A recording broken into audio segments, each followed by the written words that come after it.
This is my 2000 Acura 3.5 RL.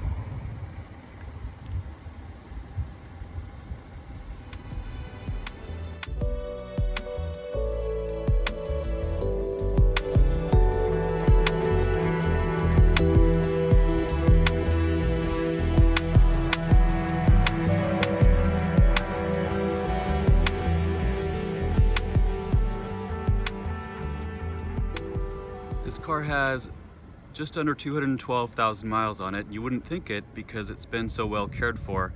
But I do have kind of a funny story to tell about it. This was one of my most interesting purchase decisions ever, the first time around.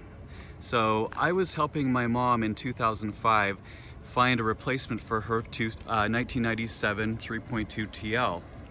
I was all over the internet searching Auto Trader and such, and I found a car in Los Angeles that she liked at a dealership, and I flew down there from Las Vegas to pick it up. But the only problem was I got to the dealer and the car was actually a dark gray. It wasn't black like we wanted. I walked out of the dealership, contacted a seller of another car that I'd been inquiring about in San Francisco, and I booked a last-minute flight to San Fran. Keep in mind, I'm 23 years old. This is way before smartphones. I didn't even have the ability to rent a car or anything. And I ended up flying to San Francisco, and the seller of this car picked me up at the airport in a Mazda 929. I liked the car, my mom liked the car. We decided to pick it up, but the problem was the banks had closed for the day, and I think this was a Saturday. So my mom and dad had to rush to the only branch available with Sunday hours the following morning. But guess what? That meant that I spent the night in the seller's house. I literally spent an evening at Terry's house, who sold us this car in 2005 with 22,000 miles on it at the time. Probably one of the most awkward situations I've ever been in. Luckily, he was very gracious and hospitable.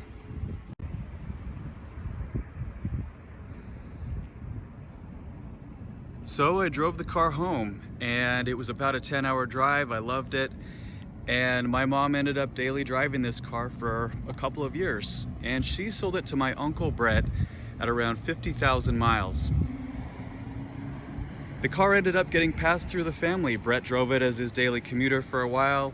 He passed it on to his son Chad, my cousin, and then one day Chad reached out to me and said, "Hey, you remember that old Acura? We're getting ready to move to Dallas and I don't want to take that with me, so do you want it back?" This was 14 years later after I'd bought it that first time, and I couldn't resist the chance to own it again, this time with 209,000 miles. So Chad and I worked a deal, and I picked this thing up. And it was just as fun driving it home the second time as it was the first time. This is a black on black RL. You can see a lot of styling derivatives from the Acura Legend, which really doesn't come as a surprise. This car was actually sold as the Honda Legend in other areas of the world. The seats are all original. There's some damage here. I think this is pretty common for the under pieces of the seats to detach like that.